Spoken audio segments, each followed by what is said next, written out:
ইসলাম বনাম ফিরকাবন্দি। সংক্ষিপ্ত আলোচনার বিষয় ইসলাম বনাম ফিরকাবন্দি। এই বিষয়টা নিয়ে আপনাদের সামনে কথা বলবো ইনশাআল্লাহ। আপনারা আলোচনাটা শুনবেন এবং মনোযোগ দিবেন আশা করি।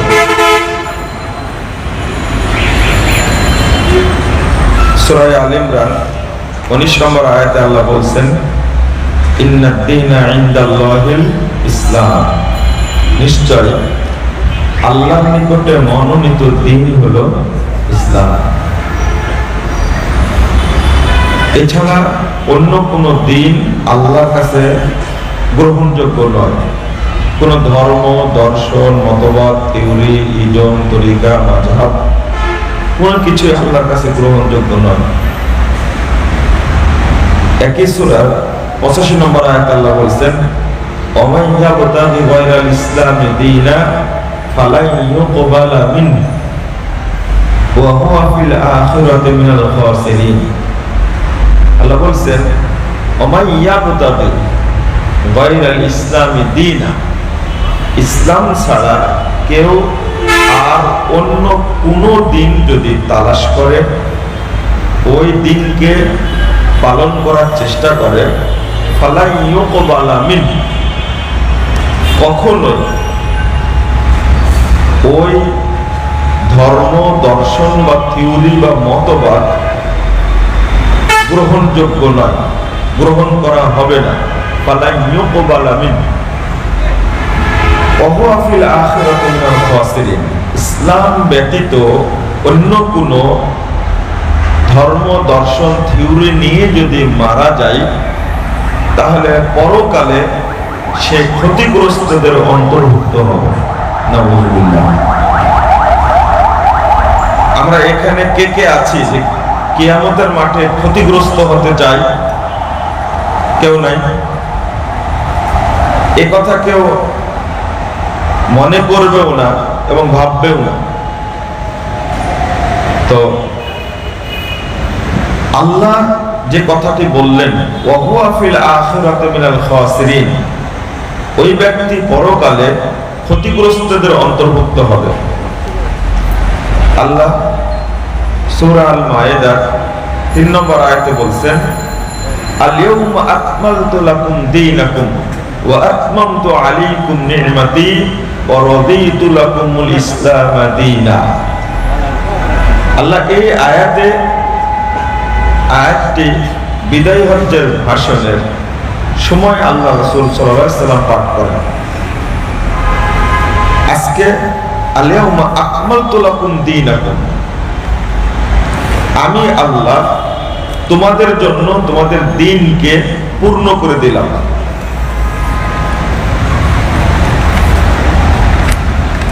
তারপরে বলছেন,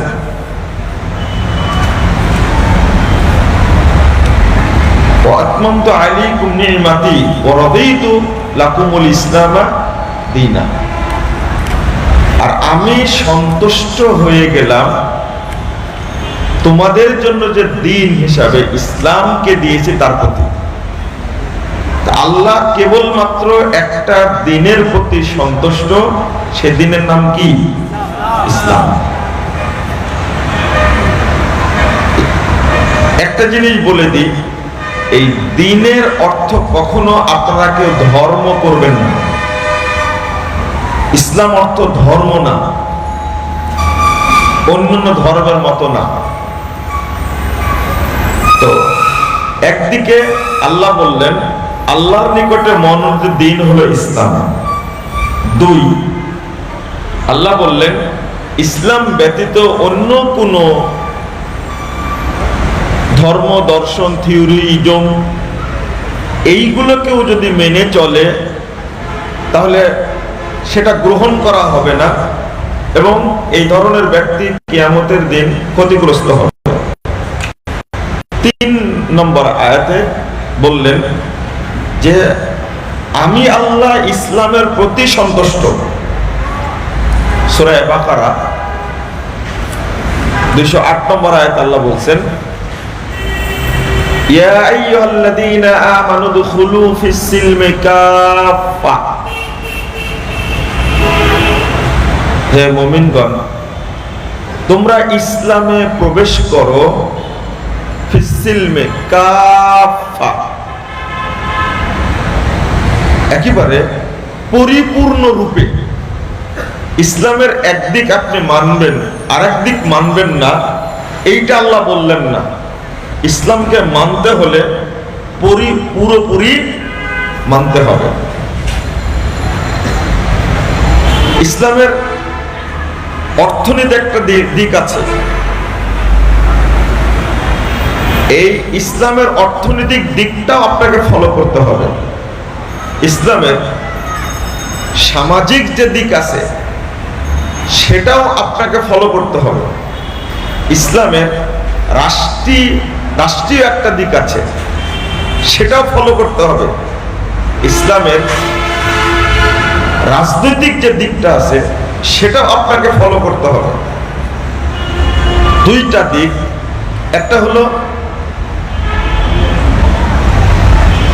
ধর্মীয় এবং বৈষয়িক, এক কথায় উভয় দিকই পরিচালিত হবে কিসের আলোকে? ইসলামের আলোকে। এই জন্য আল্লাহ বলছেন উদখুলু ফিস-সিলমি কাফা। সূরা বাকারা 85 এবং 86 নম্বর আয়াতে আল্লাহ বলছেন আফাতুমিনুনা বিবাদিল কিতাবি ওয়া তাকফুরুনা বিবাদ ফামা জাযাউ মান ইয়াফআল যালিক ইল্লা খিযুন ফিল হায়াতিদ দুনিয়া ওয়া ইয়াউমাল কিয়ামাতি ইউরাদ্দুনা ইলা আশাদ্দিল আযাব আফাতুমিনুনা বিবাদিল কিতাবি ওয়া তাকফুরুনা বিবাদ। তোমরা কি কিতাবের একটা অংশ প্রতি ঈমান আনবে আর একটা অংশের সাথে কুফরি করবে? আমি বুঝালাম যে ইসলাম যে পূর্ণাঙ্গ একটা জীবন ব্যবস্থা, এর মধ্যে মানব জীবনের সবকিছুই আছে। এইটা বোঝানোর পরে আপনাদের বুঝাচ্ছি এই সম্পূর্ণ অংশে কোনোটা আপনি মানবেন আর কোনোটাকে প্রত্যাখ্যান করবেন, এই সুযোগ আমাকে আপনাকে ইসলাম দেয়নি। যদি কেউ এই মুনাফিকি করে, আল্লাহ বলছেন ইল্লা খিযুন ফিল হায়াতিদ দুনিয়া, দুনিয়াবী জীবনে সে অপমানিত হবে, লাঞ্ছিত হবে। ওয়া ইয়াউমাল কিয়ামাতি ইউরাদ্দুনা ইলা আশাদ্দিল আযাব, আর কিয়ামতের মাঠে তাকে কঠোর শাস্তির দিকে ধাপিত করা হবে, অর্থাৎ কঠোর শাস্তির মধ্যে ফেলে দেওয়া হবে। আল্লাহ পরের আয়াতে বলছেন ফালা ইউখাফফাফু আযাবুহুম, তাদের শাস্তিকে হালকা করা হবে না। তাহলে ইসলাম মানতে গিয়ে আমি একটা অংশ বাদ দিব আর একটা অংশ গ্রহণ করব, এই সুযোগ নেই। এক, আরেকটা হলো যে আমি যে স্থানে থাকব সেই স্থানে ইসলাম যে মূলনীতি দিয়েছে সেই মূলনীতিটাকে আমাকে পূর্ণাঙ্গ রূপে ফলো করতে হবে। আমি এখানে ছোট্ট একটা বিষয় বলবো আপনাকে। দুইটা দিক বলেছি, বৈষয়িক যেটা মুআমালাত বলা হয়, ধর্মীয় দিক যেটা ইবাদত, এটা হলো তাওকীফি, আর একটা হলো মুআমালা। এতটুকু বুঝতে হবে। তাওকীফি যেটা অনড়,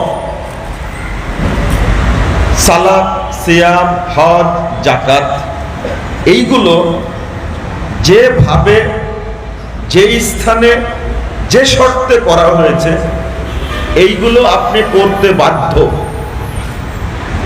সালাত কি এমন ইবাদত যে কোনো কারণে, দরিদ্র হওয়ার কারণে সালাত মাফ হয় না, অসুস্থ হওয়ার কারণে সালাত মাফ হয় না, হয় না। এখানে আপনি চাইলেই মনে করবেন আচ্ছা আমি শুধু সালাত আদায় করবো, সিয়াম পালন করব না, চলবে এটা না। আবার কেউ মনে করছে আমি শুধু সিয়াম পালন করবো, সালাত আদায় করবো না, চলবে না। যখন যাকাত ফরজ হবে তখন আপনাকে যাকাত দেওয়া ওয়াজিব, ফরজ। তখন হজ যখন ফরজ হবে, হজ করা আপনার উপরে কি ফরজ। আপনি মনে করবেন না আমি যেহেতু যাকাত দিয়ে হজ করব না, এটা তাওকীফি, এটার কোনো পরিবর্তন নেই। 2,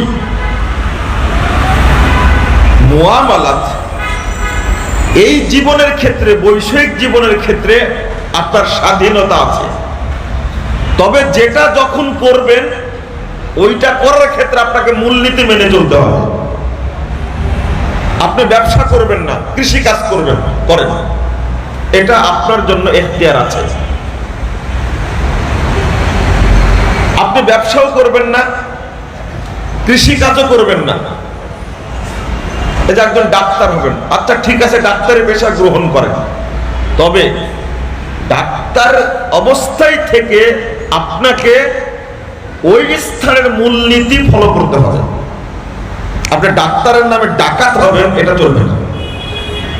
রোগী হত্যা করবেন, রোগীর পকেট মারবেন, এটা আপনার জন্য হারাম। ঠিক আছে, আপনি ডাক্তার হলেন না, ইঞ্জিনিয়ার হবেন, হ্যাঁ ঠিক আছে, আপনি ইঞ্জিনিয়ার হন, জানোয়ার হবেন না। জানোয়ার কেন বলছি? যত দুর্নীতি, অপকর্ম, নোংরামি, উৎস ইঞ্জিনিয়ার স্বাক্ষর ছাড়া হয় না। আপনি রাস্তা করবেন, সরকারি বিল্ডিং করবেন, যে কোনো কাজ করবেন না, ঘুষ হারাম না হালাল? কি হারাম? একজন ইঞ্জিনিয়ারের পক্ষে কি ঘুষ খাওয়া জায়েজ?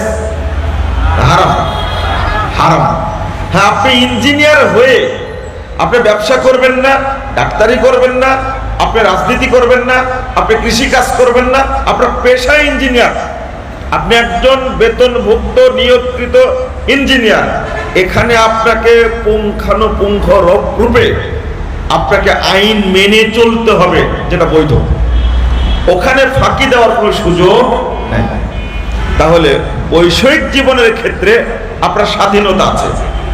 আমি আরেকটু বুঝাই, ভারী হচ্ছে না তো? আপনি কৃষি কাজ করবেন, আপনার স্বাধীনতা এখানে কোনটা? 1 বিঘা জায়গা জমি, আপনার স্বাধীনতা কোন জায়গায়? আপনি এই জমিতে, এই জায়গাটুকু, এখানে ধান বুনতে পারেন, আপনার ইচ্ছা গম বুনতে পারেন, আপনার ইচ্ছা আলু চাষ করতে পারেন, আপনার ইচ্ছা পেঁয়াজ চাষ করতে পারেন, আপনার ইচ্ছা এখানে আপনি আখ চাষ করতে পারেন।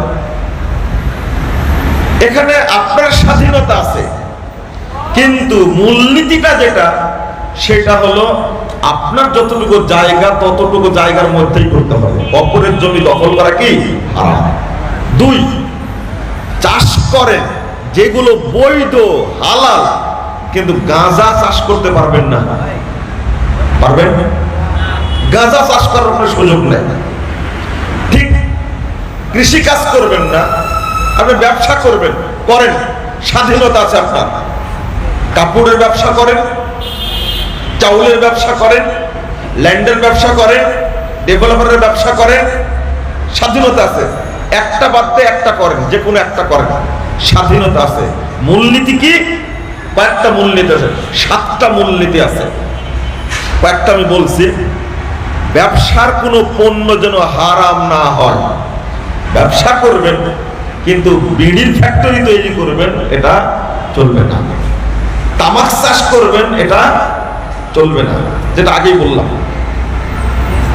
হারাম পণ্য ব্যবসা করবেন ব্ল্যাকমেইল করে, এটা হারাম।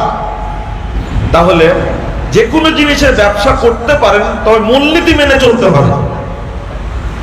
আমি বলছিলাম এটা কারণ ইসলামে এই মূলনীতিগুলো দেওয়া হয়েছে। যেমন ব্যবসার ক্ষেত্রে বললাম, 275 নম্বর আয়াত সূরা বাকারার মধ্যে এসেছে, আল্লাহ বলছেন আহাল্লাল্লাহুল বাইআ ওয়া হাররামার রিবা। আল্লাহ ব্যবসাকে হালাল করেছেন, সুদকে কি করেছেন? হারাম করেছেন। ব্যবসা করেন, তাহলে সুদ ভিত্তিক অর্থনীতি ব্যবসা করা যাবে না, এটা পরিষ্কার। 229 নম্বর হাদিস সেই মুসলিমে এসেছে, রাসূলুল্লাহ সাল্লাল্লাহু আলাইহি ওয়াসাল্লাম বলেছেন, ব্যবসা করেন কিন্তু কখনো প্রতারণা করবেন না। রাসূল সাল্লাল্লাহু আলাইহি ওয়াসাল্লাম বললেন, মান গাশশানা ফালাইসা মিন্না, যে ব্যক্তি প্রতারণা করবে সে আমাদের অন্তর্ভুক্ত নয়, সে আমার উম্মত নয়। তাহলে এখানে ইসলাম আপনাকে ব্যবসা করার ক্ষেত্রে স্বাধীনতা দিয়েছে, যে কোনো একটা পাঠ গ্রহণ করতে পারেন, তবে মূলনীতি ফলো করতে হবে, সেটা যেন হারাম পণ্যের না হয়, সেখানে প্রতারণার যেন না হয়, সেখানে যেন মানে সুদ ভিত্তিক কোনো অপশন না থাকে। চাকরি করার ক্ষেত্রে এখানে মূলনীতি আছে, চাকরিটা যেন বৈধ হয়। হ্যাঁ, বিভিন্ন চাকরি আছে, হারাম চাকরিও আছে, কিন্তু হারাম চাকরি ক্ষেত্রে আপনি যেতে পারবেন না। জাস্ট এই জায়গায় ঢুকেছিলাম যে আল্লাহ বললেন উদখুলু ফিস সিলমি কাফা, তোমরা ইসলামে পরিপূর্ণরূপে প্রবেশ করো বলতে কি বুঝালাম? আপনি রাজনীতি করেন, কে বলেছে ইসলামে রাজনীতি নেই? কিন্তু মানহাজুস সালাফ, রাজনীতির ক্ষেত্রে সালাফরা, রাসূলুল্লাহ সাল্লাল্লাহু আলাইহি ওয়াসাল্লাম, সাহাবায়ে কেরাম, তাবেঈন, যে রাজনীতির রূপরেখা আপনাকে দিয়ে গেছেন একজন বর্ষিয়ান রাজনীতিবিদ হিসাবে, আপনি সেটা ফলো করবেন। পাশ্চাত্যের দেওয়া কোন থিওরি ভিত্তিক আল্লাহদ্রোহী ব্যক্তিদের প্রতিষ্ঠিত মতবাদের আলোকে ইসলামী রাজনীতি চলবে না। আবার এখন আমরা রাজনীতির নামে করে ফেলেছি, ইসলামটাকে করে ফেলেছি সেকুলার ইসলাম, নাউজুবিল্লাহ। মানে আশ্চর্য, আমি মুসলিম, কোন মুসলিম? সেকুলার মুসলিম। ভাষাটা বুঝবেন কিনা জানি না, বুঝার আমাদের সুযোগও নাই, মানে এটা নিয়ে কেউ চিন্তাও করে না। যারা আমরা রাজনীতির সাথে জড়িত তারাও কিন্তু রাজনীতি বুঝি না, পড়াশোনা করি না। রাজনীতি যারা আগে করেছেন, মারা গেছেন, তাদের কিছু লেখনী পড়লে বোঝা যায় ঝানু ঝানু রাজনীতিবিদ ছিলেন একান্ত। তো আমাদের সামনে যেটা দেওয়া হয়েছে ইসলামের নামে যে রাজনীতি, এই রাজনীতিটা হলো ইসলামের রাজনীতি না। যেটা দেওয়া হয়েছে ইসলামের নামে রাজনীতি, এইটা হলো ইরানের শিয়াদের প্রতিষ্ঠিত রূপরেখার রাজনীতি, ইখওয়ানুল মুসলিমিনের, মুসলিম ব্রাদারহুড প্রদত্ত শিয়াদের রূপরেখার রাজনীতি, যেটা এটা সালাফ মানহাজের রাজনীতি নয়, কোশ্চেন কালেও নয়। মনে রাখবেন শুধু একটা কথা, তাওহীদ আর তাগুত এক জায়গায় থাকতে পারে? আবার বলেন, পারে? যার হৃদয়ে তাওহীদ আছে সেখানে কি তাগুত ঢুকবে? যার হৃদয়ে তাগুত আছে তার হৃদয়ে কি তাওহীদ ঢুকবে না? আগুন আর পানিকে আপনি এক জায়গায় করতে চাচ্ছেন কিভাবে? কখনোই না। এজন্য দুঃখজনক হলেও বাস্তব, সেটা হলো বাংলাদেশের অধিকাংশ মানুষ মুমিন হওয়া, ইমানদার হওয়া, অর্থাৎ আল্লাহর প্রতি বিশ্বাস করা সত্ত্বেও মুশরিক। ভাষাটা আমার না, আল্লাহর ভাষা। কেন? আল্লাহ বলছেন সূরা ইউসুফ 106 নম্বর আয়াত, ওমা ইউমিনু আকসারুহুম বিল্লাহ ইল্লা ওয়া হুম মুশরিকুন। যারা আল্লাহর প্রতি ঈমান এনেছে তাদের অধিকাংশই কি? মুশরিক। কেন মুশরিক বললেন? আপনি যাচাই করেন তো। আরেকটা হাদিস বলি, ভয় পাওয়ার কোনো কারণ নাই, হাদিসটা খুব ভয়াবহ। মুসান্নাফ ইবনে আবি শাইবার মধ্যে এসেছে 30,992 নম্বর হাদিস, সনদ সহিহ। ইয়াতি আলান নাসিস জামান, মানুষের উপরে একটা যুগ আসবে, একটা সময় আসবে, ইস্তামিউন ওয়া ইউসাল্লুনা ফিল মাসাজিদ, তারা সব মসজিদে দলে দলে জমা হবে, মসজিদে দলে দলে জমা হবে এবং তারা সালাত আদায় করবে। মসজিদ ভর্তি হয়ে মানুষ সালাত আদায় করবে, ওয়ালাইসা ফীহিম মুমিন, কিন্তু তাদের মধ্যে একজনও মুমিন থাকবে না। ওই যুগটা কি এই যুগ? কি মনে হয় আপনার কাছে? আমি বলি কথাটা কড়া হয়ে যায়, দেখতে আপনাকে খুব সুন্দর লাগে, মাথায় টুপি, মুখে দাড়ি, গায়ে পাঞ্জাবি, টুপিটাও দামি, জায়নামাজটাও দামি, পাঞ্জাবিটাও দামি, আপনার চেহারাও খুব দামি, কিন্তু ভিতরটা এত খারাপের খারাপ, মাকাল ফলের চেয়েও খারাপ। কেন? আপনাকে দেখতে মুসল্লি মনে হয়, কিন্তু মুমিন তো না। দেখতে মনে হচ্ছে, কিন্তু আসলে কি মুমিন না। হারাম খেতে খেতে, অবৈধ কাজ করতে করতে, গত বৃহস্পতিবার বলেছিলাম এই প্রোগ্রামে দাঁড়িয়ে যে টুপিটা হলো সাইনবোর্ড, পাঞ্জাবিটা হলো সাইনবোর্ড, জায়নামাজটা সাইনবোর্ড, ও টুপি মাথায় দিয়ে দাঁড়িয়ে মুখে রেখে আলখেল্লা গায়ে দিয়ে বড় দুর্নীতিবাজ সেজে বসে আছে। তো কি করে মুসল্লি হলো? আল্লাহ রাব্বুল আলামিন বলছেন, ইন্নাস সালাতা তানহা আনিল ফাহশাই ওয়াল মুনকার। সূরা আনকাবুত 45 নম্বর আয়াত খুলুন। নিশ্চয় সালাত যাবতীয় ফাহেশা, অন্যায়, নোংরা কাজ থেকে বাধা দেয়।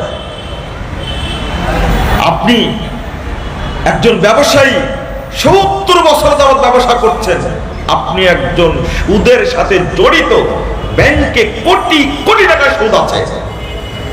আপনি কিসের মুসলিম একজন? কিসের নামাজি একজন? মুসলিম না বলে নামাজি কিসের? আপনি একজন সুদখোর। এই হাদিসটা শুনছেন, জানছেন। দুর্ভাগ্য হলো যে আমরা এটাকে পাপ মনেই করি না। আমার অন্তরে তাগুতকে রেখে যদি ইবাদত করি, কবুল হবে না। সবার অন্তরে তাগুতের প্রতি ভালোবাসা আছে। যেখানে তাগুত থাকে সেখানে তাওহীদ থাকে না। আল্লাহ বলে দিয়েছেন 256 নম্বর সূরা বাকারা, আল্লাহ বলছেন, ওমাই ইয়াকফুর বিত-তাগুত ওয়া ইউমিন বিল্লাহ ফাকাদ ইসতামসাকা বিল উরওয়াতিল মুসকা লা ইনফিসামা লাহা। যারা লা ইলাহা ইল্লাল্লাহর কথা বলছিলেন ডক্টর মুস্তাফির সাহেব, আমি মনে করছিলাম এই আয়াতটা পড়ে হয়তো ভাগ করে দিবেন, তবে নাফি আর ইসবাত বুঝিয়েছেন। লা ইলাহা ইল্লাল্লাহ কোনটা? লা ইলাহা একটা পার্ট, ইল্লাল্লাহ একটা পার্ট। এটাই আল্লাহ পার্থক্য করে দিচ্ছেন। ওয়ামাই ইয়াকফুর বিত-তাগুত, যে ব্যক্তি তাগুতকে অস্বীকার করে, ওয়া ইউমিন বিল্লাহ, এবং আল্লাহর প্রতি ঈমান আনবে। প্রথম হলো অস্বীকার। আমি ইসলাম ব্যতীত কোন ধর্ম, দর্শন, থিওরি, মতবাদ, ইজম, তরিকা আমি কোনটাই মানি না, আমি অস্বীকার করি। আমি ইসলাম ব্যতীত, আমি আল্লাহ ব্যতীত যত মাবুদ রয়েছে সবগুলোকে অস্বীকার করি, আমি কাফের। আল্লাহ আমাকে কাফের হতে বললেন। কি হতে বললেন? ভাষাটা আবার শুনেন, উল্টা বুঝবেন না, কিন্তু বুঝতে হবে। আল্লাহ আমাকে বললেন কি? কাফের হতে। ওমাই ইয়াকফুর বিত-তাগুত, মানে তাগুতকে অস্বীকার করে আগে কাফের হতে বললেন। আপনি অনুবাদ ভুল বুঝলেন নাকি? না, অনুবাদ ঠিকই আছে। আপনি বুঝেন, সোজা বুঝে নেবেন ইনশাআল্লাহ। আল্লাহ আগে কাফের হতে বলছেন আমাকে। কাফের মানে, আচ্ছা ইহুদি, খ্রিস্টান, বিধর্মীরা এরা কি কাফের না মুসলিম? বলেন, ইহুদি খ্রিস্টানরা কি মুসলিম না কাফের? কেন কাফের? কেন কাফের? আমাদের নবীকে মেনেছে? না মানার কারণে কি কাফের? কোরআনকে মেনেছে? না মানার কারণে কি কাফের? হাদিসকে মেনেছে? না। ওরা এক আল্লাহর স্থানে কয় আল্লাহ বানাইছে? 3 আল্লাহ বানাইছে। ওরা কি মুসলিম না কাফের? ওরা কাফের এই জন্য যে ইসলাম মানে না, নবী মানে না, দিন মানে না, এজন্য কাফের। আর আমি কাফের কেন? আমি কাফের এই জন্য আমি ইসলাম ছাড়া কোনো ধর্ম দর্শন থিওরি মানি না। আমি আল্লাহ ছাড়া কোনো মাবুদ, কোনো গড, ভগবান, কোনো কিছুকে মানি না। মানি কাকে? ওয়ায়ুমিন বিল্লাহ, মানি একমাত্র কাকে? আল্লাহকে। তাহলে আমি সবগুলো অস্বীকার করে কাফের হলাম, অন্তরকে খালি করলাম, লা ইলাহা। এবার বোঝা গেছে মনে হয়, তাই না? লা ইলাহা, আমি কিছুকেই মানি না ইল্লাল্লাহ, একমাত্র মানি কাকে? আল্লাহকে। ওয়ায়ুমিন বিল্লাহ, এবং আল্লাহর প্রতি মানে যদি এই শর্তটা পূরণ হয় তাহলে সে হেদায়েত পাবে। এই শর্ত পূরণ না হলে পাবে না। একটা হলো শার্ত, একটা হলো মাশরুত। ফাকাদ ইসতামসাকা বিল উরওয়াতিল বুসতা লাম ফিসামা লাহা। এই শর্ত পূরণ করলে তবেই ওই ব্যক্তি আল্লাহ প্রদত্ত হেদায়েতের হাতলকে শক্ত করে ধরতে পারবে, যেটা কখনো বিচ্ছিন্ন হবার নয়। তাহলে আবার বুঝুন,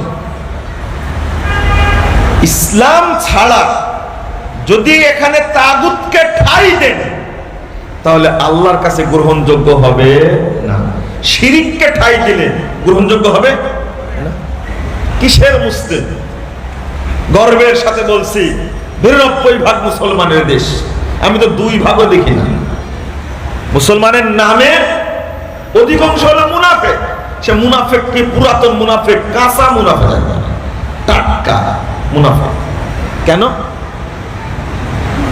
মুসলমান এর আবু জাহালের চেয়েও খারাপ, আবু লাহাবের চেয়েও খারাপ। কেন বলছি? আবু জাহাল কোনদিন মক্কায় কাবায় এসে আল্লাহকে সেজদা দেয়নি। ও কাফেরই। ও বুত পূজা করেছে, মূর্তি পূজা করেছে, ওখানেই ছিল। ও কখনো কাবা ঘরে আসেনি। আর এই মুসলমানরা মাজারে সেজদা করে, আবার মসজিদে সেজদা করে। এ কত খারাপ, চিন্তা করছেন আপনি? কত বড় মুনাফিক! মসজিদে দান করে, মাজারেও দান করে, মসজিদে মাদ্রাসার নামে নজর নেওয়াজ করে, আবার ওরুসেও নজর নেওয়াজ করে। পীরকেও খুঁজে, মোরা পীর দেওয়ার পীর ছিল কিনা তাও সন্দেহ আছে। লাঠি পীরের মাজার, জুতা পীরের মাজার, তেনা পীরের মাজার, মানে পূজা করছে কার? লাঠি। পীর সাহেব লাঠি দিয়েছিল, ওই লাঠিকে কবর দিয়ে ওর উপরে কি করেছে? তারপরে ঘোড়া পীরের মাজার, পীর যে ঘোড়ায় চড়তো ঘোড়াকে মাটি দিছে, দিয়ে ওর উপরে সামিয়া টাঙে শিয়াল পীরের মাজার। জানেন না আপনারা? লা হাওলা ওয়ালা কুওয়াতা ইল্লা বিল্লাহ। ওরা আবার তুমি মাথায় দেয়। আমি একটা কথা বলি যে আহলে হাদিসরা আলহামদুলিল্লাহ এখনো আহলে হাদিসরা এমন অবস্থানে আছে, কারো লেজুর ভিত্তি করে না। মাজার পূজা যেমন শিরিক বলে, কবর পূজা যেমন শিরিক বলে, মূর্তি পূজা যেমন শিরিক বলে, মানুষ পূজাকে শিরিক বলে। কোন সার আহলে হাদিসদের কাছে নাই। এই সমস্ত ভণ্ডামির নাম ইসলাম নয়, তাওহীদ। আল্লাহকে মানতে চাইলে আল্লাহকে সেজদা করতে হবে, পীরের দরকার সেজদা চলবে না। এই সমস্ত ভণ্ডামি কোথা থেকে শিখেছো? মুসলিম হয়েছো, মুসলিমের মাথা কেবল নত হয় আল্লাহর সামনে, অন্য কারোর সামনে মাথা নত হয় না। তুমি তেনা পীরের মাজারে যে মাথা নত করো, তোমার লজ্জা আছে, শরম আছে। আর এক শ্রেণীর তরুণ ছেলেরা, তরুণরা, ছাত্ররা, তুমি ঢাকা বিশ্ববিদ্যালয়ে পড়ে, তুমি কি পড়াশোনা করে ঢাকা বিশ্ববিদ্যালয়ে? আমরা তো পড়াশোনা করছি বিশ্ববিদ্যালয়ে। তরুণীরা কি করে? 30-50 বছর যাবত গোসল করে না, গায়ে দুর্গন্ধ, মুতে পানি নাই না, পেশাব করে পানি নাই না, মদ খেয়ে পড়ে থাকে, জটালা। এই সমস্ত শয়তানের কাছ থেকে মাজারে গিয়ে ফিতা নিয়ে এসে, আর ওই ফিতা নিজের পবিত্র হাতে বেঁধে রাখে। তোমাদের লজ্জা শরম বলতে কিচ্ছু নাই, তোমাদের শরম করা উচিত। এই সমস্ত অপবিত্র ভণ্ড শয়তান যারা মানুষকে মুশরিক বানাতে ধরে ধরে, এই সমস্ত শয়তানের কাছে গিয়ে তুমি পানি পড়া নিয়ে আসো, নেংটার কাছে গিয়ে পানি পড়া নিয়ে আসো। লা হাওলা ওয়ালা কুওয়াতা ইল্লা বিল্লাহ। লজ্জা শরম বলতে কিছু নাই, আমাদের লজ্জা শরম নাই। আবার বলে আমরা মুসলিম। যাক, এইটা বলার উদ্দেশ্য না। আমি যেটা বলতে গেছিলাম ওইটাকে চলে যেত, আমার সময় শেষ। দুর্ভাগ্য হলো যে আমরা তাওহীদকে আর তাগুতকে বুঝতে পারি না। তাওহীদের সংজ্ঞাও বুঝি না, তাগুতের সংজ্ঞাও বুঝি না। তরুণ ভাইদেরকে বলবো, বন্ধুরা আমার, তোমাদের উপরে অত্যাচার যতই চলুক না কেন, তাওহীদের যে জাগরণ শুরু হয়েছে বাংলাদেশে, আমি বলেছি আল্লাহর কাছে, আল্লাহ তুমি 10 বছরের মধ্যে বাংলাদেশ থেকে শিরক বেদাতের শিকড়কে তুমি উপরে তোলার ব্যবস্থা করো। তরুণদের মাধ্যমে সম্ভব হবে ইনশাআল্লাহ। যারা মাজার তৈরি করেছে, একজনের সাথে সাক্ষাৎ হয়েছে আলহামদুলিল্লাহ, তিনি বলেছেন বহু টাকা খরচ করে মাজার তৈরি করেছিলাম, আমি আবার নিজ হাতে বেড়ে মাজারকে ভেঙেছি। আল্লাহ তাকে হেদায়েত দান করেছে আলহামদুলিল্লাহ। তার বাড়িতে গিয়ে আমি দাওয়াত খেয়েছি এবং দেখাইছেন এইভাবে যে এখানেই ছিল, আমি নিজে ভেঙে দিয়েছি। সামিয়ানে চড়াইছিলাম, সপ্তাহে শুক্রবারে মানুষ আসতো, আমি সবকিছু বন্ধ করে দিয়েছি। আল্লাহ যদি মানুষের মধ্যে তাওহীদ সৃষ্টি করে দেন, তাওহীদের আলো যদি জ্বালিয়ে দেন, তো যারাই মূর্তি তৈরি করেছে, যারাই মাজার তৈরি করেছে, খানকা তৈরি করেছে, ইনশাআল্লাহ তারা নিজেরাই ভেঙে দেবে। আমার চেষ্টা করা লাগবে না, মানুষকে তাওহীদ বুঝাতে হবে আগে ইনশাআল্লাহ। তাওহীদ না বুঝায়া মানুষ, আলেমরা হলো স্বার্থপর। স্বার্থপর কেন বললাম? যদি আমি বা আপনি মাজার পূজার বিরুদ্ধে কথা বলি, তাহলে এই যে বাৎসরিক ওরসে যে 8 কোটি 10 কোটি টাকা উঠে বাপের মাজার ভেঙে ফেললে ব্যবসা হবে? পিস টিভি বন্ধ হয়েছে কেমনি? আমি বক্তব্যটা শুনছিলাম বসে বসে। প্রথম মাগরিব পরে বক্তব্য দিয়েছেন শেখ আকরামুজ্জামান বিন আব্দুল সালাম মাদানী হাফিজাহুল্লাহ তাআলা। এদের নরম মানুষ যে এভাবে গরম হবে এটা কোনো কল্পনা করিনি। গরমটা হওয়া খুব দরকার ছিল। আজকে আমাকে এক ছেলে নিয়ে যে বলেছে যে আকরামুজ্জামান সাহেব বক্তব্য শুরু করলেন কেমন? তা আমি শুনছিলাম বক্তব্যটা, আলহামদুলিল্লাহ বর্তমান প্রেক্ষাপটের জন্য বক্তব্যটা খুব দরকার ছিল। একবার টাটকা চাঁচাছোলা কথা বলে দিয়েছে। আমি ওই পর্যায়ে আর যাচ্ছি না, শুধু মনে করে দিলাম আহলে হাদিস নাম নিয়ে আপনি এই সমস্ত শিরকের সাথে জড়িত থাকবেন। সংখ্যাকে তোয়াক্কা আহলে হাদিসরা কোনোদিন করেনি, এখনো করি না, ভবিষ্যতেও করবো না ইনশাআল্লাহ। তাওহীদপন্থী লোকের দরকার অল্প, তবে তাদের মধ্যে তাওহীদ থাকতে হবে। আরে ব্রিটিশ বিরোধী আন্দোলনে সবাই বিরোধিতা করেছে, সবাই বিরোধিতা করেছে। যত মাজার পূজারে কবর পূজারি ছিল, সংখ্যায় তারা বেশি ছিল, তারা মাজারে বসে মুরিদদের নজর নেওয়াজ খেয়ে পেটের ভুঁড়ি মোটা করেছে।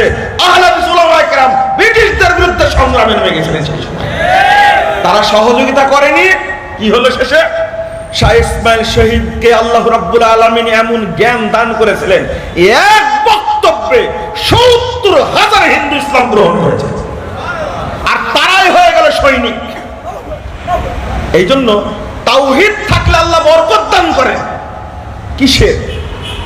ইসলাম যুগে যুগে সংখ্যার কাছে পরাজিত হয়নি, বরং সংখ্যা গরিষ্ঠরাই পরাজিত হয়েছে, সংখ্যালঘুরাই জয়ী হয়েছে। আগামী দিনেও হবে ইনশাআল্লাহ। এই জন্য সংখ্যার তোয়াক্কা করি না, যারা আছেন তারাই তাওহীদ লালন করেন, তাগুতকে বর্জন করেন, আল্লাহর পক্ষ থেকে রহমত নাজিল হবে, এই দেশটা তাওহীদের দেশে পরিণত হবে ইনশাআল্লাহ। তবে নিজেরা খালেস করুন, হৃদয়টাকে খালেস করুন, শিরক মুক্ত করুন, তাগুত মুক্ত করুন, একমাত্র তাওহীদকে ঠাঁই দিন, আল্লাহ বরকত দেবেন ইনশাআল্লাহ। ওইটাই তো পারি না এখন পর্যন্ত। দ্বিতীয় বিষয় এখানে থাকলো যেটা, সেটা হলো আমরা মুসলিম উম্মাহ ইসলামকে বাদ দিয়ে কে কোন দিকে গেছি। আমি বলেছি ইসলাম বনাম ফেরকাবন্দি, খুব দুঃখজনক ঘটনা। এক রুটের মানুষ হওয়ার দরকার ছিল সবাই, কিন্তু কি আমরা কি এক পথে চলেছি? না, আমরা এক পথে চলিনি। যুক্তি দিচ্ছি, আরে ঢাকায় ঢুকতে চাইলে বিভিন্ন ভাবে ঢোকা যায়। মাওয়া হয়ে ঢাকায় ঢোকা যায়, আশুলিয়া হয়ে ঢোকা যায়, নবীনগর হয়ে গাবতলী হয়ে ঢোকা যায়, আবার কাশপুর ব্রিজ হয়ে ঢোকা যায়, 300 ফিট হয়ে ঢোকা যায়, গাজীপুর চৌরাস্তা হয়ে ঢাকায় ঢোকা যায়, আবার ড্যামরা হয়ে ঢোকা যায়। কি চমৎকার একটা যুক্তি! উদ্দেশ্য যেহেতু জান্নাতে যাওয়া, যে কোনো ভাবে যেতে পারলেই হলো। যুক্তিটা কত চমৎকার না? আরে ঢাকায় যাওয়ার কেন, তোমার বাড়িতে ঢোকার অনেকগুলো রাস্তা থাকতে পারে, কিন্তু জান্নাতে ঢোকার রাস্তা মাত্র একটা।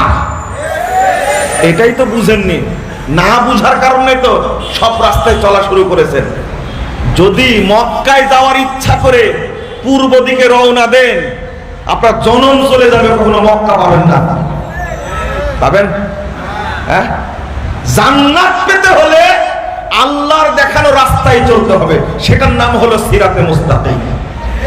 সেটার নাম কি? সিরাতে মুস্তাকিম। পাবো কি করে? এমনি কি বিভ্রান্ত? ওই যে বললাম কিছুক্ষণ আগে, বাংলাদেশের প্রায় প্রত্যেকটি মানুষই কোন না কোন পীরের মুরিদ হয়ে বসে আছে। আল্লাহর নবী মুহাম্মদ সাল্লাল্লাহু আলাইহি সাল্লামকে কেউ ফলো করতে চায় না। গুটি কয়েক মানুষ আছে যারা বলে আমাদের মানে অনুসরণযোগ্য, অনুসরণীয় ব্যক্তি হলেন একমাত্র মুহাম্মদুর রাসূলুল্লাহ সাল্লাল্লাহু আলাইহি সাল্লাম।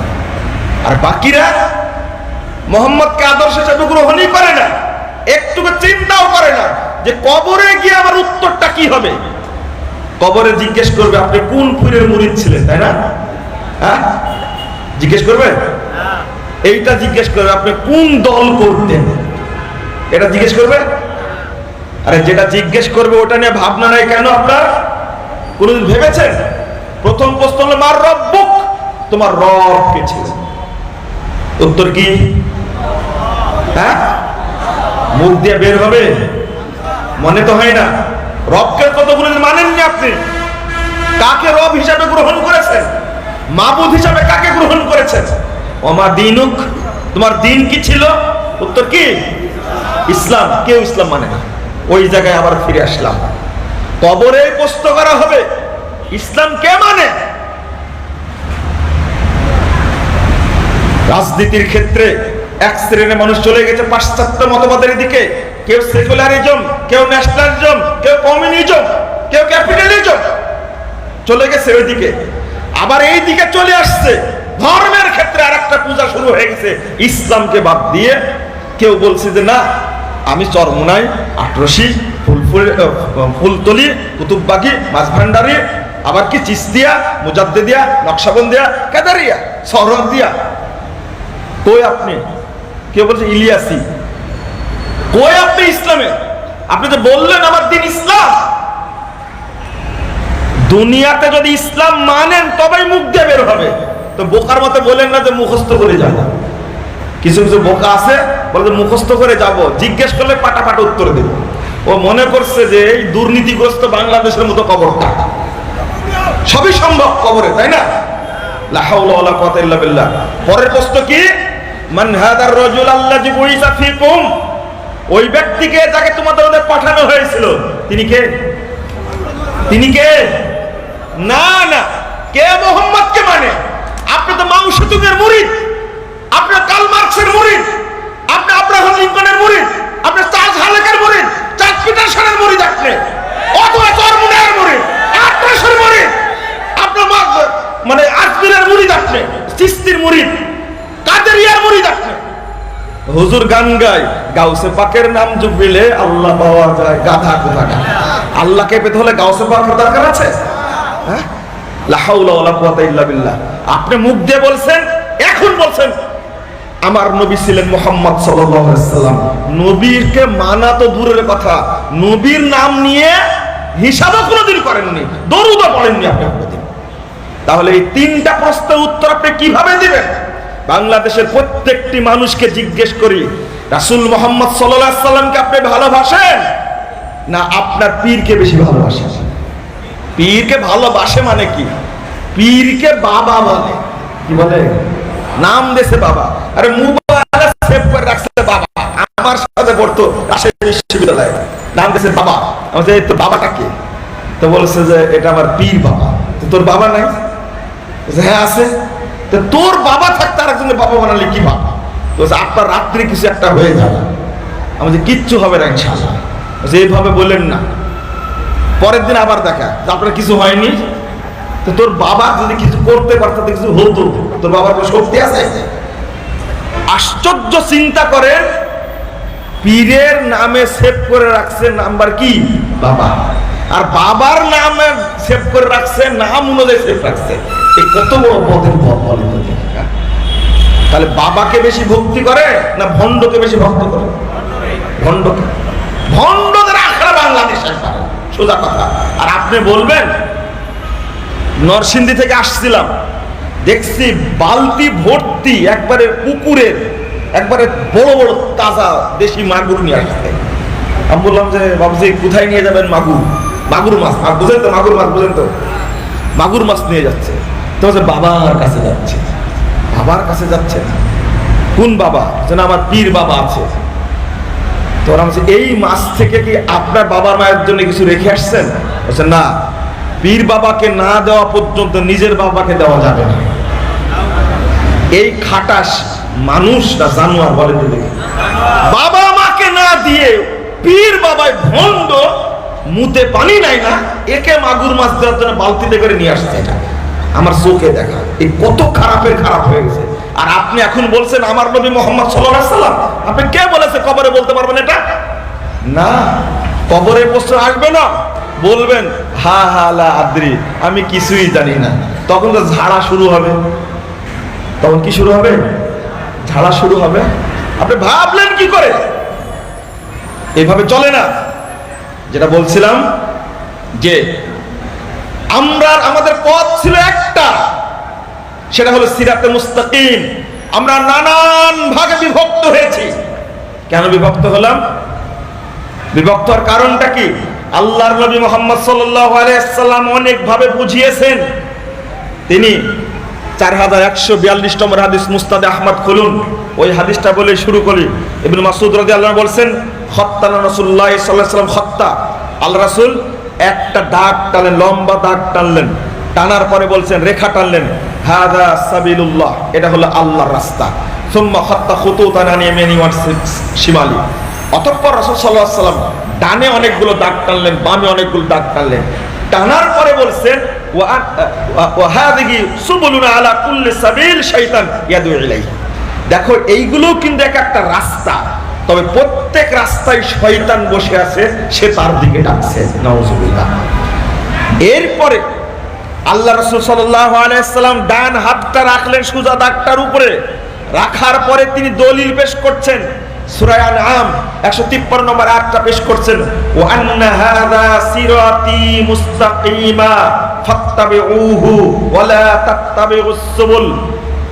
ওয়া আন্না হাযা সিরাতি মুস্তাকিমা, নিশ্চয় এই সোজা রাস্তাটি, সিরাতি আমার রাস্তা, ফাত্তাবিউহু তোমরা এই পথেরই অনুসরণ করবে, ওয়ালা তাত্তাবিউস সুবুল অন্যান্য পথের অনুসরণ করো না, ফাতাফাররাকা বিকুম আন সাবিলি, যদি অনুসরণ করো অন্যগুলির তাহলে এই হকের রাস্তা, জান্নাতের রাস্তা, আমার রাস্তা সিরাতে মুস্তাকিম থেকে তোমরা বিচ্যুত হয়ে যাবে। যালিকুম ওয়াসাকুম বিহি লাআল্লাকুম তাত্তাকুন। আল্লাহ বলছেন, যালিকুম ওয়াসাকুম বিহি, আল্লাহ তোমাদেরকে ওসিয়ত করছে, এটা ওসিয়ত না, লাআল্লাকুম তাত্তাকুন, যেন তোমরা পথ চলার ব্যাপারে কোন পথে আছো সেই ব্যাপারে যেন তোমরা সাবধান থাকো। তাত্তাকুন, তাত্তাকুন মানে কি? মুহাদ্দিসগণ বলছেন, যে মুফাসসিরগণ বলেন, তাত্তাকুন আনিল ফিরাকিদ দাল্লাহ, পথভ্রষ্ট ফেরকা থেকে সাবধান। তাত্তাকুন আনিল আহওয়া, অর্থাৎ বেদাতীর থেকে সাবধান। তাত্তাকুন তোমরা সাবধান থাকো, যারা বিভ্রান্ত তাদের পথে তোমরা যেও না। আজকে আমি চেষ্টাই করিনি, কখনো আমি শিয়া হয়ে বসে আছি, কখনো খারেজি হয়ে বসে আছি, কখনো জাবরিয়া হয়ে বসে আছি, কখনো আমি মুতাজিলি হয়ে বসে আছি, কখনো আমি জাবরি হয়ে বসে আছি, কখনো আমি খারেজি হয়ে গেছি, কখনো আমি আশারি হয়ে গেছি, কখনো আমি মাতুরিদি হয়ে গেছি, আমি ভাবতেও পারি। ছেলেদের সহিহ বুখারী পড়াতে গিয়ে আমি বললাম তোমাদেরকে জিজ্ঞেস করি তোমাদের ঈমান কেমন। জিজ্ঞেস যেগুলো করছি সেগুলো উত্তরে যেগুলো দিচ্ছে, আমি বললাম তোমার উত্তর অনুযায়ী তুমি হলে মাতরুদি। বলেন কি? আমি মাতরুদি মানে সারা জীবন আহলে হাদিস মাদ্রাসায় পড়ছে আর মাতরুদি বলছে। আর একজনকে জিজ্ঞেস করলাম বলো তো এটা কি, ও যেটা উত্তর দিল তারে বোঝা গেল ও খারেজি। আমি বললাম তুমি তো খারেজি। আর একজনকে বললাম তুমি বলো তো, তো ওর ভাষায় ওটা উত্তর দিল, ও হলো আশারি। মানে আকীদার কিতাব তো আমরা পড়ি না, আকীদাও পড়ি না, উসুলও পড়ি না, জানিও না ভিতরে ভিতরে কি হয়ে আসছে। ফতোয়া যখন পেশ করছি তখন কেউ খারেজি মার্কা পেশ করছি, ফতোয়া যখন পেশ করছি কেউ মাতরুদি মার্কা পেশ করছি। আমি ইঙ্গিত দিলাম বাংলাদেশে মাযহাবী ভাইরা যে সমস্ত অনুবাদ প্রকাশ করেছে হাদিসের এবং কোরআনের, তাদের মধ্যে অধিকাংশই মুআত্তিলা আকীদা, মাতরুদি আকীদা এবং মুতাজিলি আকীদায় ভর্তি। কারণ তাফসীর পড়ানো হয় মুতাজিলি তাফসীর, তাফসীরে কাশফ, তাফসীরে বাইদাবি, তাফসীরে জালালাইন, এইগুলো হলো মুতাজিলি তাফসীর। আর ওইগুলোই আমরা উত্তর দেই। পাশাপাশি খারেজি কেন? আজকে খুব হুমড়ি তামড়ি করে বক্তব্য দিয়ে জানলে মনে করে যে হ্যাঁ বক্তব্য একখান দিল, কিন্তু আকীদা কি? ওর আকীদা হলো তালেবানি আকীদা, খারেজি আকীদা। একবারে এক রাত্রে হাসিনাকে মেরে, খালেদাকে মেরে, নেতা নেত্রীকে মেরে এক রাতে জবাই করে দেয় ইসলামী রাষ্ট্র প্রতিষ্ঠা করবে। এরা কারা? এরা কারা? খারেজিয়ারা। খারেজিদের থেকে শিখেছে জঙ্গিরা। এই জঙ্গিবাদে যারা বিশ্বাসী তারাই উসমান রাদিয়াল্লাহু হত্যা করেছে, তাদের উত্তর শরীরে আজকে এই কাজগুলো করছে।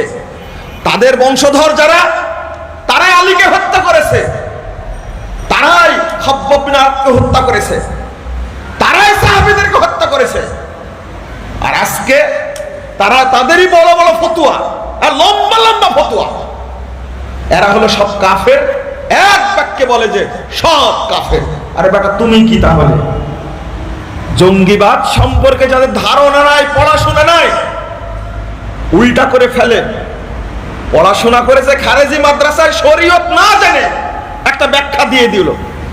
কাফের বলতে হলে তো হিসাব নিকাশ করে বলতে হবে, কাকে হত্যার ফতোয়া দিতে হবে সেটাও জানে না। আমি একজনকে প্রশ্ন করেছিলাম বলো কয়টার সমন্বয় ঈমান? তো বলছে যে তিনটার সমন্বয় ঈমান। আর তাসদীক বিল জিনান, আল ইকরার বিল লিসান, ওয়াল আমালু বিল আরকান। অর্থাৎ অন্তরে বিশ্বাস, মৌখিক স্বীকৃতি, কর্মে বাস্তবায়ন, এটা হলো কি ঈমান। আচ্ছা এবার ব্যাখ্যা দাও যে এই তিনটা জিনিস না থাকলে মুমিন না। মারিয়ে দিল একটা ফতোয়া। আমি বললাম এখানেই তো তুমি খারিজি হয়ে গেছো। ইসলাম আমুলের ক্ষেত্রে ভাগ করে দিয়েছে। একই আমুল কেউ করে 10 নেকি পায়, কেউ করে 1 নেকি পায়। সালাত 2 রাকাত সালাত আদায় করলে কেউ 1 নেকি পায়, কেউ 2 নেকি পায়, কেউ 4 নেকি পায়, কেউ 5 নেকি পায়, কেউ পুরোটাই 10 নেকি পায়। তাহলে আমুলের ক্ষেত্রে ইসলামে ভাগ করে দিয়েছে। আর তুমি বললে আমুলে কমতি হলে কাফের হয়ে যাবে, ও কাবেরা গুনাহগার হয়ে যাবে, মরলে জাহান্নামে যাবে।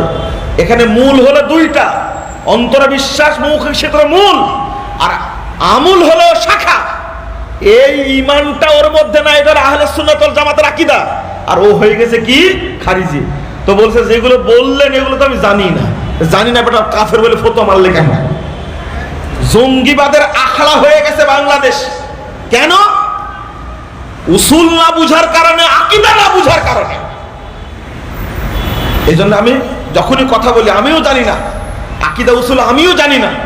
তবে যে সমস্ত ভাইরা কথা বলেন, মিডিয়ায় আলোচনা করেন, তাদেরকে বলি যে আপনি একটু আকীদা পড়েন, অন্তত আপনার আকীদার বই অনেকগুলি আছে, অন্তত ফতোয়া ইবনে তাইমিয়ার আকীদার পাঠটা দয়া করে পড়েন, না হলে আল আকীদাতুল ওয়াসিতা ইবনে তাইমিয়ার এটা পড়েন আপনি।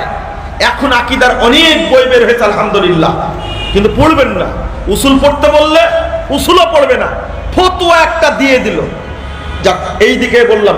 আমি বললাম যে সিরাতে মুস্তাকিম ছেড়ে দিয়ে কেউ হয়ে গেছে খারেজি, কেউ হয়েছে মুরজিয়া, কেউ হয়েছে কাদারিয়া, কেউ হয়েছে জাবরিয়া, কেউ হয়েছে রাফেজি, কেউ হয়েছে মুতাজিলি, কেউ হয়েছে চিশতি, কেউ বলি হানাফি, কেউ বলি মালিকি, কেউ বলি হাম্বলি, কেউ বলি শাফি। আপনি কোনটা? আপনি কোনটা বলেন? উত্তর দেন না। আহলে হাদিস, আলহামদুলিল্লাহ আহলে সুন্নাহ ওয়াল জামাত। আমরা কি আহলে সুন্নাহ ওয়াল জামাত? ভাষাটা বলেন তো আমার সাথে।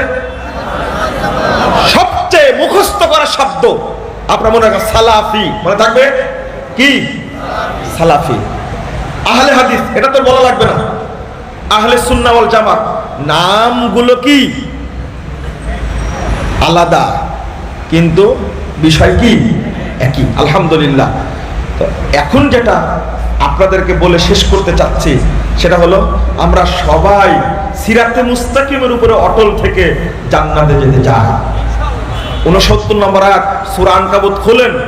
আমি আম জনতাকে বলবো, সবাইকে বলবো, তরুণদেরকে বলবো, ছাত্রদেরকে বলবো, যুবকদেরকে বলবো, মহিলাদেরকে বলবো, যারা প্রফেসর তাদেরকে বলবো, যারা চেয়ারম্যান তাদেরকে বলবো, যারা মেম্বার তাদেরকে বলবো, যারা কমিশনার তাদেরকে বলবো, যারা ইঞ্জিনিয়ার, যারা ডাক্তার, সব শ্রেণীর মানুষের উদ্দেশ্যে এই আয়াতটা। আল্লাহ যে বললেন ওয়াল্লাযীনা জাহাদু ফীনা লানাহদিয়ান্নাহুম সুবুলানা, যারা আমার পথে চলার চেষ্টা করে, জাহাদু প্রচেষ্টা করে, লানাহদিয়ান্নাহুম সুবুলানা, আমি আল্লাহ তাদেরকে, আমরা তাদেরকে জান্নাতের পথগুলো দেখিয়ে দিই। এইটা হলো সিরাতে মুস্তাকিম, আমি দেখিয়ে দিই তাকে।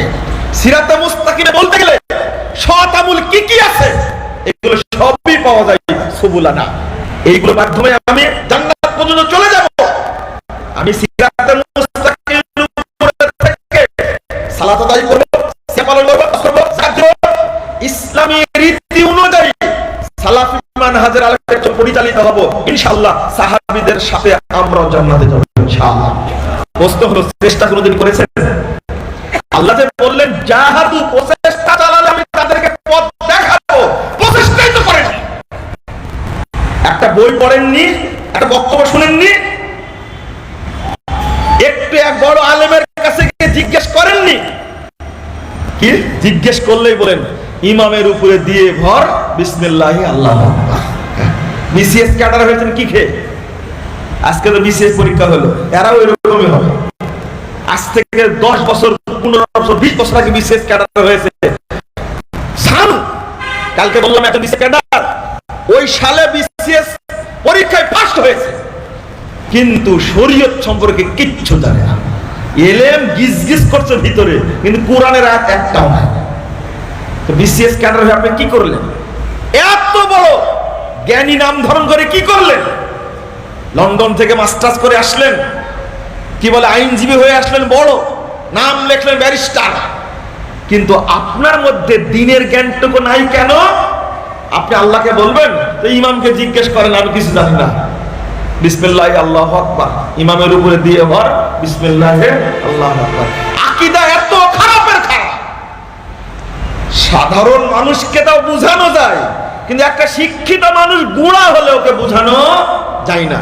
বলে হুজুর বলেছে গাই, ষাঁড় হলেও সমস্যা না। আকীদা হলো এইরকম বাস্তব।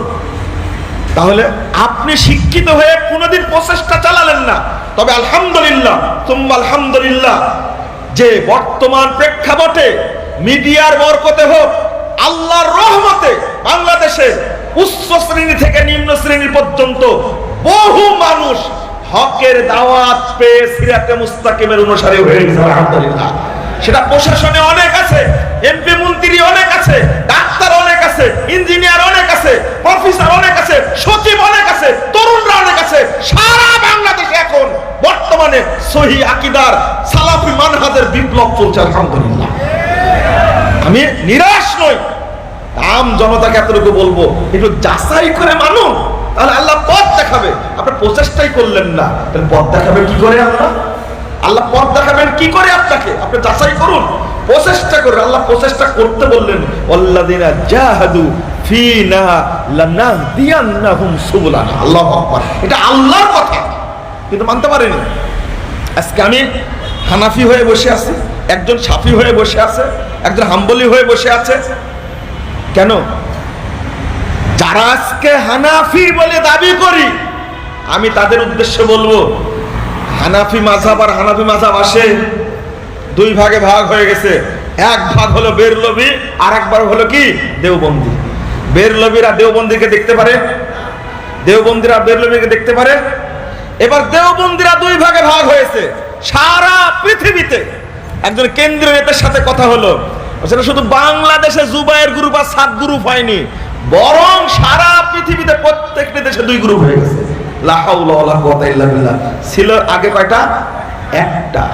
বাংলাদেশে জুবায়ের গ্রুপের প্রভাব বেশি, অন্যদিকে সাত গ্রুপের প্রভাব বেশি, কিন্তু সারা পৃথিবীতে ভাগটা হয়েছে। তাহলে দেওবন্দির আবার ভাগ হলো কয় ভাগে? স্পষ্ট ফতোয়া। জুবায়ের গ্রুপের ফতোয়া হলো সাত গ্রুপে যাকে পাকে তাকে হত্যা করা।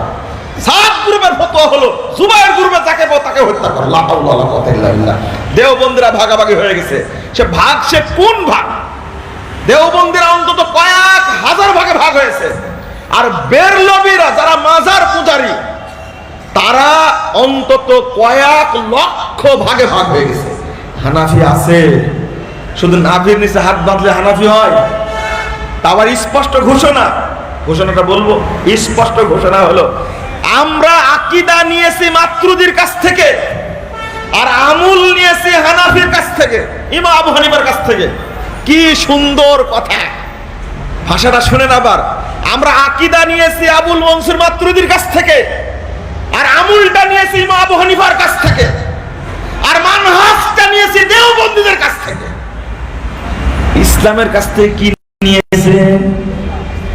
ইসলামের কাছ থেকে গর্বের সাথে যে বললেন, আকীদা নিয়েছে আবুল মনসুর মাতরুদির কাছ থেকে, আর আমল নিয়েছে আবু হানিফার কাছ থেকে।